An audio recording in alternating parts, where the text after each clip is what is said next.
Deep in the countryside, where the dirt paths wind between leafy trees and the song of birds is clearer than any clock, lived an old woman named Eleanor. Her house was small, with mud walls and a thatched roof, but it was full of life. She had no luxuries, no modern adornments, no expensive objects, but she had what mattered most: peace, humility, and love. Each morning, Eleanor woke with the sun, opened the wooden window, and took a deep breath. Her carefully tended garden offered fresh vegetables that she cultivated herself. She spoke to the plants sweetly, as if they were part of her family. And in the small henhouse, her most faithful companion awaited her, a white, plump hen named Daisy. Eleanor had no wealth, but she also lacked nothing essential. Her clothes were simple, her days were peaceful, and her heart was filled with gratitude. She didn't live worried about tomorrow, nor did she chase what she didn't have. She found joy in the everyday: the sound of the wind, the taste of a ripe tomato, the company of Daisy. Neighbors often said that Eleanor lived on little, but if one looked closely, they realized that a rare greatness inhabited that tiny house. The greatness of one who knows how to live in harmony with simplicity. And so began each day in Eleanor's life, with calm purpose and a deep connection to what is truly important. Each morning, after tending to her garden, Eleanor walked with a serene step to the henhouse. Daisy, as if she knew the exact time, was already in her usual corner, calm and quiet. And there, with the same constancy as the sunrise, Eleanor found one egg, just one, no more, no less. She picked it up delicately as if holding a treasure. She would look at it for a moment and always say the same thing with a soft smile on her lips: "One is enough. Thank you, Daisy." This small, repeated gesture each day was a sacred ritual. There was no rush, no desire for more, only gratitude. Eleanor would boil the egg, carefully cut it, and eat half at noon and the other half at night. She never complained, never said, "Why not two?" Her heart was already full. Sometimes the village children would ask, "Miss Eleanor, wouldn't you like to have more eggs?" And she would calmly reply, "More for what? This is enough for me. It nourishes me and reminds me how lucky I am to have it." For Eleanor, that egg was more than food. It was a symbol of abundance in simplicity. Each day was a new gift. She didn't need to count riches or make plans to have more.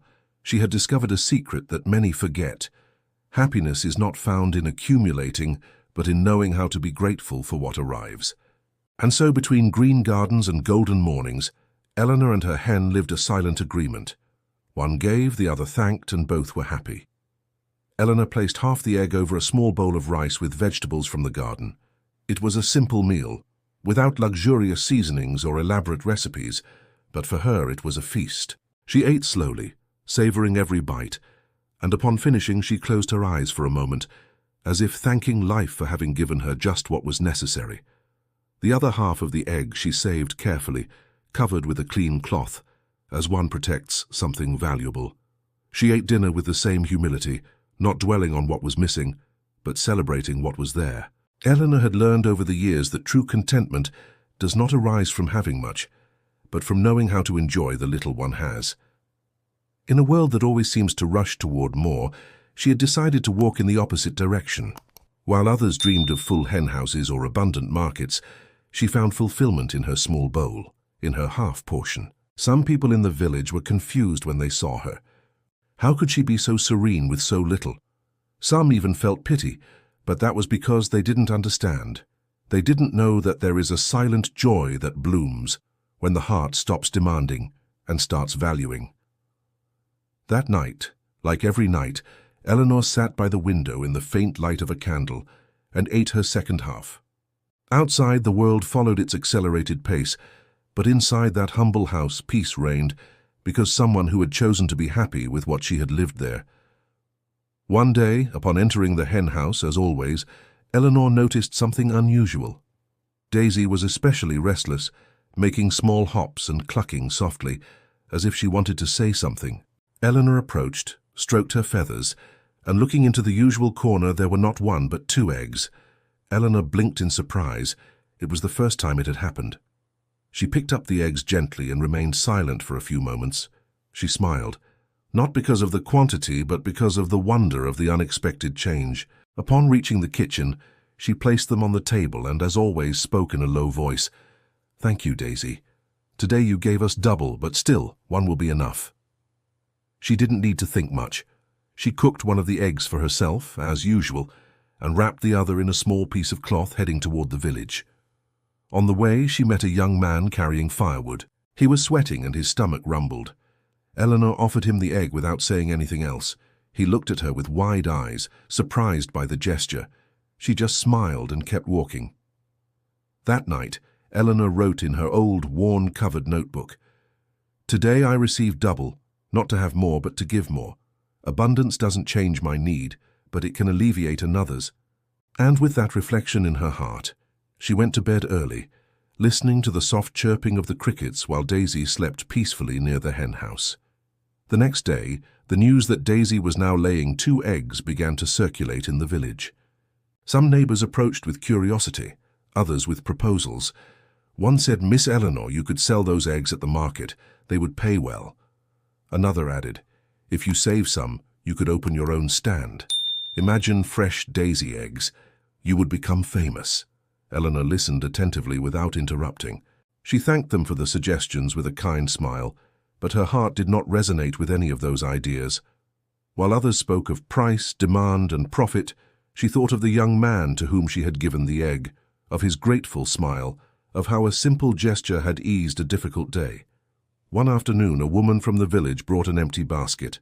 "For you to keep your eggs," she said. "That way you can accumulate them and then decide what to do." Eleanor accepted the gift, but used the basket to take fruit from her garden to a family with small children. In her world, keeping was not more valuable than sharing. Accumulating was not better than alleviating the need of others. She knew that the desire to have more could disguise itself as opportunity, but it could also enslave. So she stuck to her decision. 1 egg for her, the other for whoever needed it. And although many did not understand, Eleanor did not live to grow in possessions, but to expand in generosity. Her wealth was not measured in coins, but in acts of kindness. The days passed, and Daisy, faithful and constant, continued to lay 2 eggs each morning. Eleanor maintained her routine, 1 for her, the other to share. Sometimes she gave it to a child passing by who was hungry. Other times, she left it silently at the door of a house without a name, without a note, just with love. With time, people began to notice something different about her. She was not the old woman who now had more, but the one who continued to be the same, even having more. She didn't change her clothes, didn't buy anything new, didn't act differently. Her heart remained simple, like her garden, like her words. One morning, a merchant from the village approached with an offer. "I could buy all the eggs you have, pay a good price. We could even raise more chickens. There's a business here, Miss Eleanor, a lot of money." She looked at him kindly but firmly. "I don't raise chickens to make money. Daisy is not a machine. She's part of my home, and these eggs are part of something greater than commerce," the man insisted. But Eleanor, in a serene voice, concluded, "What is given from the heart is not sold with coins." And so each day she continued to choose to share rather than accumulate, not out of contempt for money, but out of love for a life free from covetousness. Because in her soul, she knew that giving, without expecting anything in return, was the most direct path to lasting and true happiness. One morning the sky dawned heavy, covered in dark clouds that slowly advanced from the mountains. The air smelled of wet earth before the first drop fell. Eleanor, sitting on her wooden porch, watched the horizon calmly. She knew what was coming. It was the season for heavy rains, and this year it seemed the rain would arrive with greater force. The first storms hit at dusk. The wind howled through the trees, the rain fell furiously, and the small river that ran near the village soon began to overflow. Low-lying houses were flooded, paths were covered with water, and many neighbors lost their harvests. Eleanor protected her house as best she could, lifted the basket, secured the pantry, and put dry straw so that Daisy wouldn't get wet. But her heart was not only focused on her own home. She thought of others, of the children who had eaten her eggs, of the elderly who lived alone, of the mothers with young babies. When the water subsided a little, on the 3rd day, Eleanor went out with her cane in one hand and a basket in the other. She walked through the mud, visiting those she knew needed it most. Her basket carried no gold, no clothes, no promises. It carried eggs. Eggs she had been saving one by one without saying anything, and with each delivery came a gesture of relief, a tear, a hug. Because in the midst of the disaster, Eleanor's generosity was like a ray of sunshine making its way through the clouds. Eleanor had quietly set aside a small dozen eggs in a bamboo basket covered with dry leaves. Not out of greed, but out of silent foresight.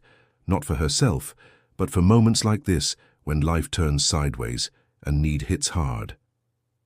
While many lamented their losses, she walked from house to house, leaving an egg here, another there. She didn't ask if they needed it. She knew they did. Sometimes she left it silently on a stone at the entrance. Other times she handed it over, accompanied by a brief phrase, "For today, just this, for today."